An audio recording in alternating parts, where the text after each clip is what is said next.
I mean, oh my goodness, where to even begin? We've got what? We had the oil pipeline shut down through a cyber attack causing gas prices to spike. We've got a huge labor shortage and yet a really high unemployment rate. We've got the Democrats trying to pass laws that would basically make it illegal to be a Republican. You've got war in the Middle East, rockets launching from the Palestinians to the Israelis, and of course the counterstrikes by the Israelis, and and yet I'm going to talk about blasphemy.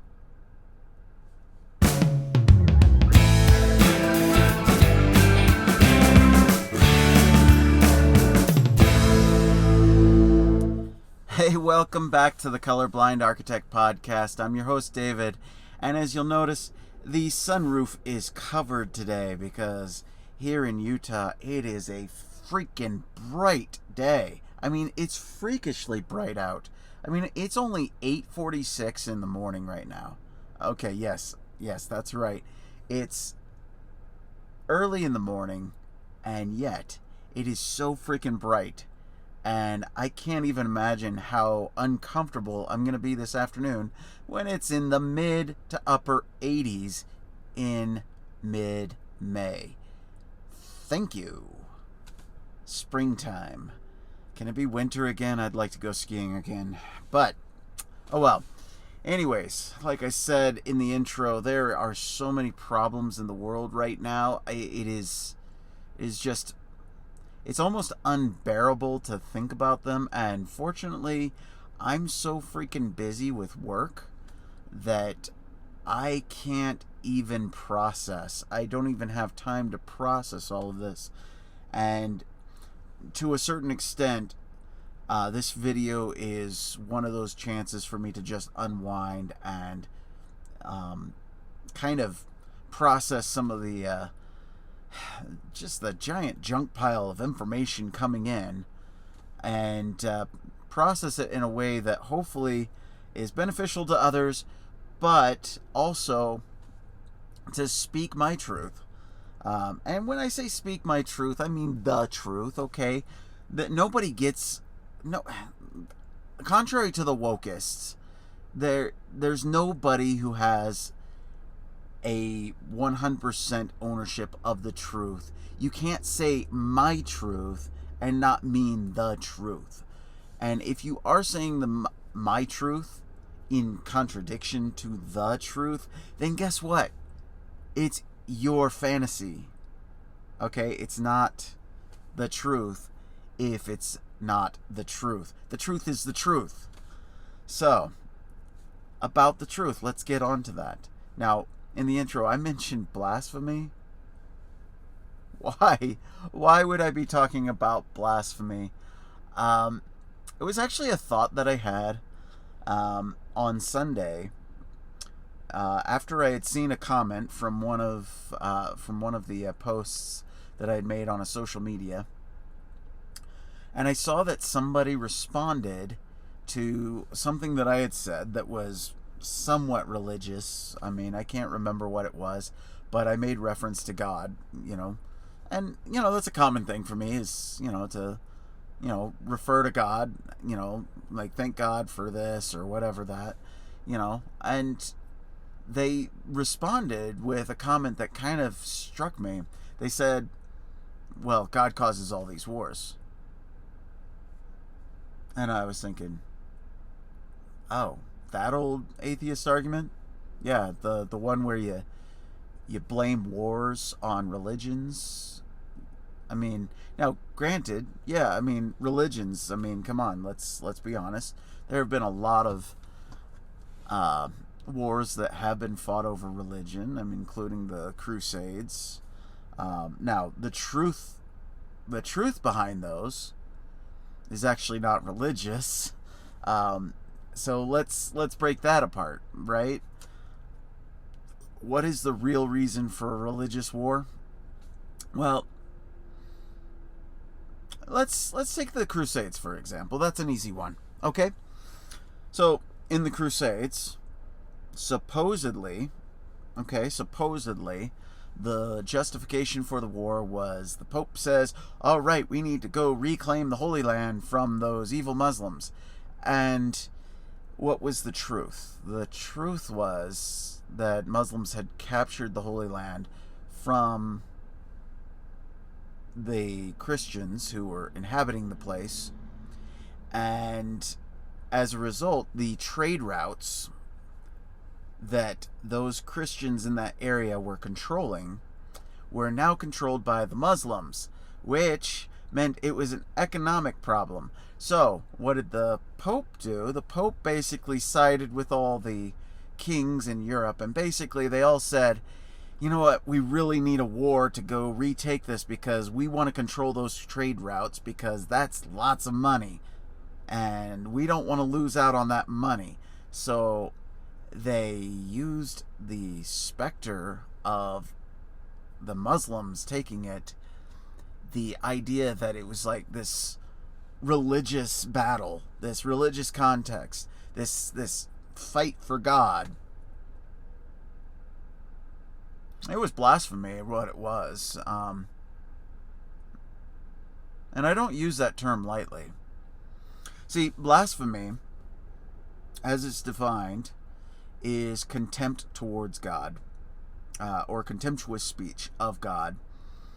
And contempt, a lot of times people think it's like, like cursing God, right? This isn't entirely true.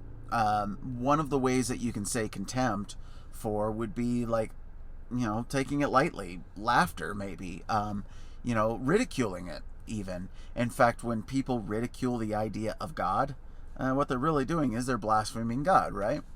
Now, why is that important? Well, in order for God to be at fault for a war, you would have to say that there was an honest effort by God to provoke people to war.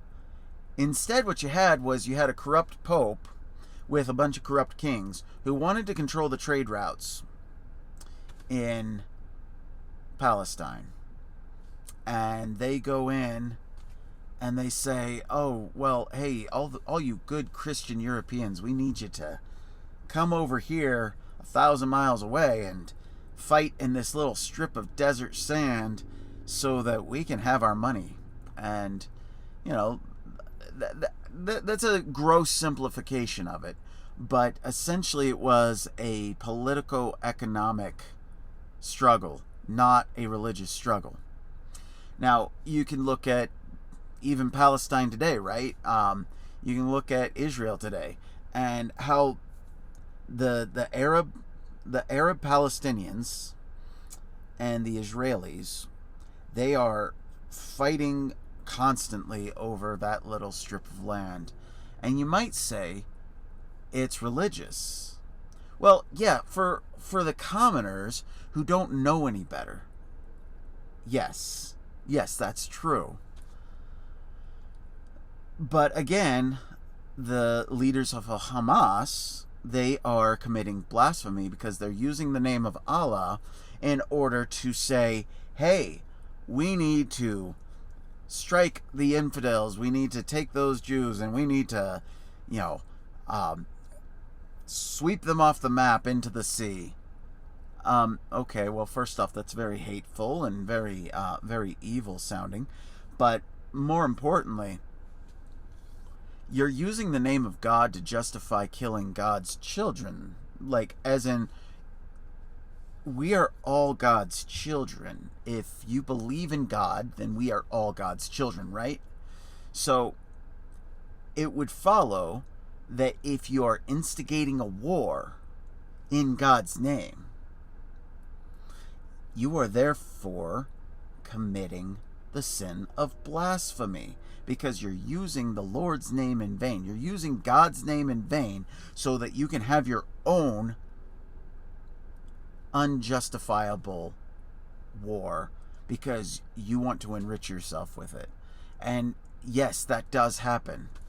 Wars are constantly happening where they're not legitimate wars. they're made up so that they can get the people all up in a tizzy. I mean, how many times have there been wars where the people were, I mean, like, just look at the American Civil War, for example. The Southerners, most of the Southerners, including some of my ancestors, they didn't own slaves, okay? But yet they fought on the side of the Confederacy. Why? Well, because they thought it was for their freedom. Yeah, about that. You realize it was really about the rich people owning slaves, which allowed them to be able to outcompete you, the poor white farmer who was struggling and making your kids work really hard because you couldn't afford to hire anybody, let alone buy a slave. And so you're basically helping your competition keep you poor by fighting for their right to own slaves. Oh gosh, I really feel sorry for my ancestors that were deluded and tricked into fighting a war for what today would be billionaires. And we're still doing it today.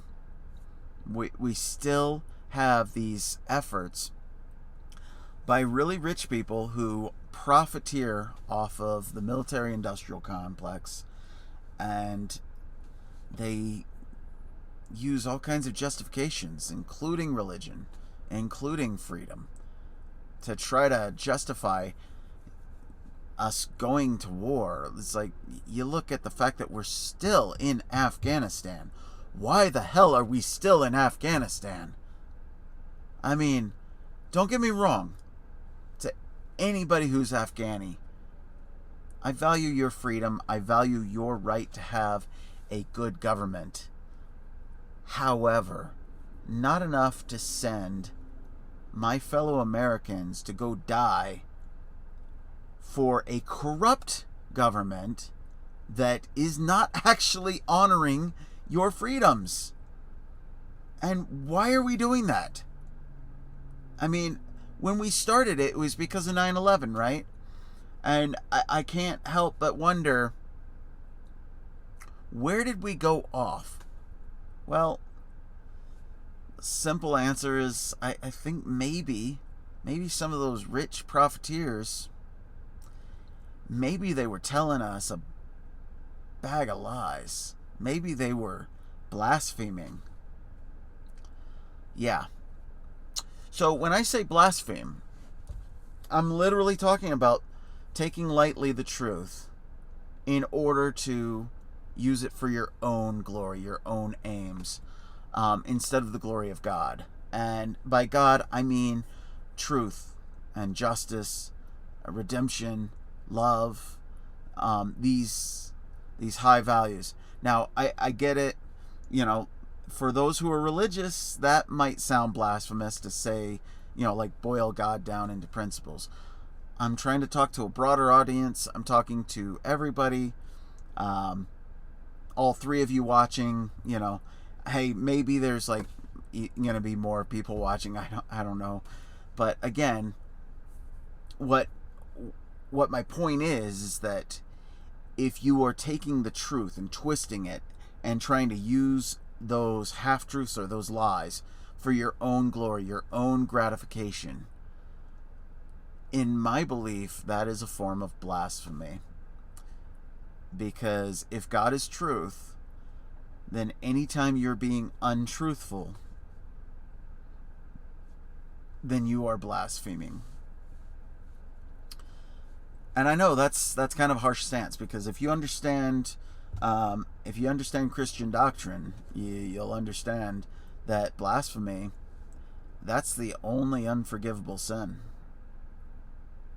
So that's a big accusation. So, I mean, do I think it's unforgivable? Well, I think that depends on the degree to which somebody uses the name of God or uses the truth and abuses it in a way for their own self-gratification and glory, their own contemptuous purposes. And what I mean by that is the idea of an unforgivable sin in blasphemy is based on the idea that if you have a perfect knowledge of God, if you have a perfect knowledge of the witness of the Holy Spirit, right, and then you witness falsely to that, then you are essentially committing blasphemy, and it is an unforgivable form of that blasphemy. Now, I think most people, when they blaspheme, they do it unknowingly, unwittingly, they don't even realize that they're doing it. I'm sure I've done it myself. And it sounds like such a weird word to be throwing around there too. And so I won't be using it regularly. It's more just a topic for this video, largely because, like I said, I had that thought about, well, isn't provoking people to war in the name of God a form of blasphemy? And the more I thought about it, the more, yeah, it is. And I did some research, and I read a bunch of materials on the subject of blasphemy, and I realized, yeah, I think I can hold true with that line of reasoning, even though that's not necessarily the traditional meaning of it. So, anyways,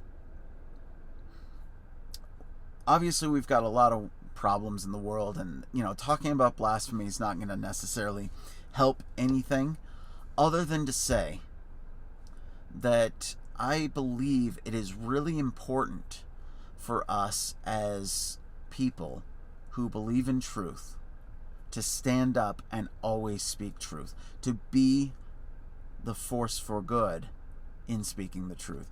And even if it's hard, even if it's socially unacceptable, we need to speak that truth. Because if nobody's speaking the truth, then nobody knows the truth. A recent example of that, Louis Rossmann. If you've ever seen Louis Rossmann on YouTube, he does computer repair videos, which I know you're probably thinking, why? Why would I want to watch that?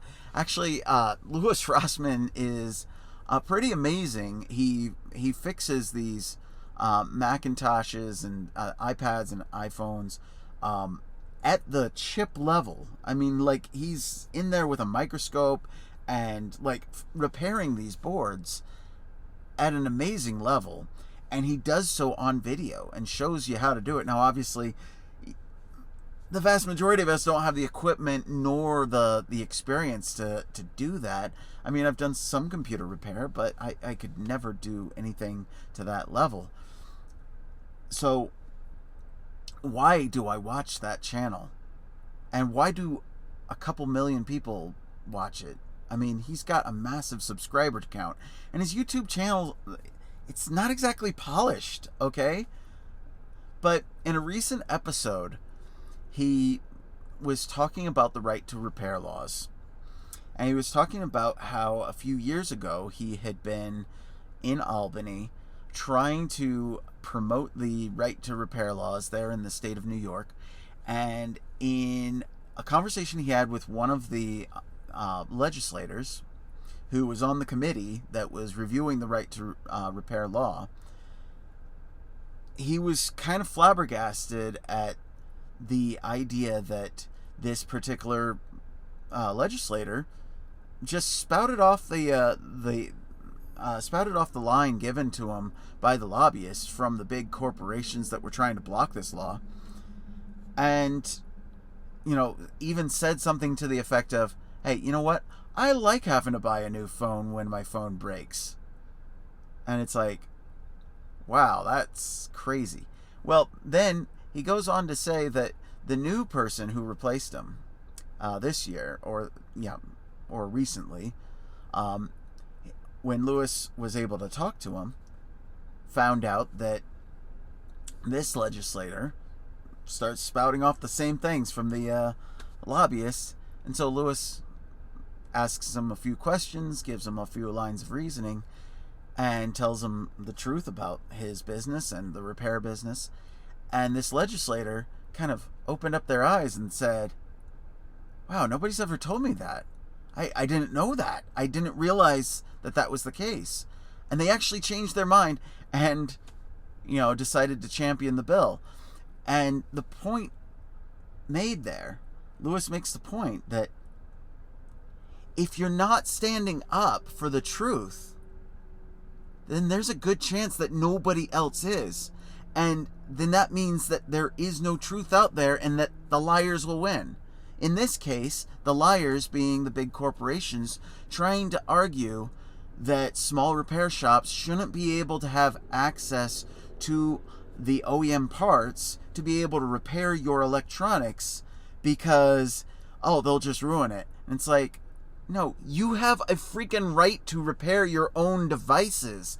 If you buy take for example the iPhone that I'm using right now to record this video. That's like a $1,000 phone, okay? And that has value. That's time. That's my time of effort that I had to work a lot in order to earn the money so that I could pay for that. Okay? So for Apple to say that if this breaks, I have to go and pay another $1,000, even though this is, let's say it breaks tomorrow. Yeah, sure, maybe if I pay for Apple Care, which they charge like 1/3 the price of the device. So the point being is that this legislator had never heard the counter argument. There are so many people in this country who have never heard the counter argument to so many issues. Take, for example, the idea that dinosaur juice is gonna run out because it's, just old dinosaurs. Well, actually, the truth is actually a lot more complicated, and actually oil is a naturally replenishing element. True, we could outstrip the pace of the natural development of it, but the bulk of it, my theory is that the bulk of it is from algae in the sea. And that it actually processes and develops on its own pretty fast. It's not millions of years old from dinosaurs, because that doesn't make sense. That theory is actually kind of ridiculous because we've already gone through the entire supply of the Jurassic period. If that's the case, there's no way we could possibly have had so much oil on this planet from just a bunch of dinosaurs. Now, I think plants had something to do with it. There's a lot more plants and a lot more algae than there has ever been of animals. And so I think it makes a lot more sense for oil to have come from plant life decaying. And my thought is, well, if it's going to be hydrocarbons, there's a good chance that they haven't had millions of years to decompose, because chances are they would go back to inorganic state if they were that old. So my theory is that it's actually a much more rapid development of it. Now, this isn't to say that we shouldn't go with sustainable energy, right? And I'm kind of rambling here, but my point is that the vast majority of people, they only hear the line from the leftists, the environmentalists, saying, "Oh, it's dinosaur juice, and we're obviously going to run out of dinosaurs." And it's like, maybe you should learn a little more science, because that doesn't sound quite right. But has anybody else, who's actually heard that theory? A lot of people have not heard the theory that it comes from the plant life and that it's actually a renewable resource. It's just not a rapidly renewable resource, but it's still a renewable resource, right? Because there's constantly plants growing and dying. So the point is, speak the truth. Speak up. Speak out. Don't let social pressures make you feel like, oh, I shouldn't speak because I might offend somebody. Who gives a crap? Offense is taken. It's not given. Yes, we try to be congenial and stuff. I mean, I get that. But for you to worry about, oh, I don't want to speak, I don't want to say what I believe because I'm worried that it's going to hurt somebody's feelings. Okay, well, what about all the people that you're going to hurt by not telling the truth? What about those 6 million Jews who died in concentration camps in Nazi Germany because too many Germans were scared to say what they believe because they were worried that everybody else was the other opinion? No, now is the time to speak up when we still have a modicum of freedom, right? I mean, right now we still have some freedom. And we better stand up and speak that truth. And if you are religious, honor God by speaking the truth. Honor God by being open about what you believe. Because if you're hiding it in a bushel, how's that candle? How's that flame on the end of a candle gonna light up the world? It's not. You don't put a candle under a bushel. You put it up on a candlestick so it illuminates the whole room. Same thing with a lighthouse. You don't stick the lighthouse behind a rock. No, you set it atop of the prominent bluff over the sea so it casts its light across a much broader spectrum of the ocean. And that's what we need to do, is we need to let our light shine forth. And that light, when I say that light, I'm talking about the truth. Because that truth is the daylight that will disinfect all these problems that we're facing as a world. Because we have been for so long as a society, we have let these falsehoods just fester and grow because people weren't willing to stand up and say the truth. They were too scared. So, enough of that. It's time. Speak the truth. Don't let anybody cause you to feel fear. Alright? And if you are religious, you'll understand this. You'll understand God is with you. Okay? If you're speaking the truth, if you're being honest and forthright in all your dealings, then God will be with you, and you have no reason to fear. Even if it means we're all in the gulags next year. We'll have some great games of rummy and spades, and assuming they allow us to have playing cards in the concentration camps. I'm hoping, because man, that would make the concentration camps a lot more comfortable. But in the meantime, let's stand up for the truth and stand up for freedom while we still can, because I'm hoping that we don't get to the gulags. I'm hoping that we defeat these evils before it gets too late. And with that, I leave you again for another day. I'm the Colorblind Architect. Peace out.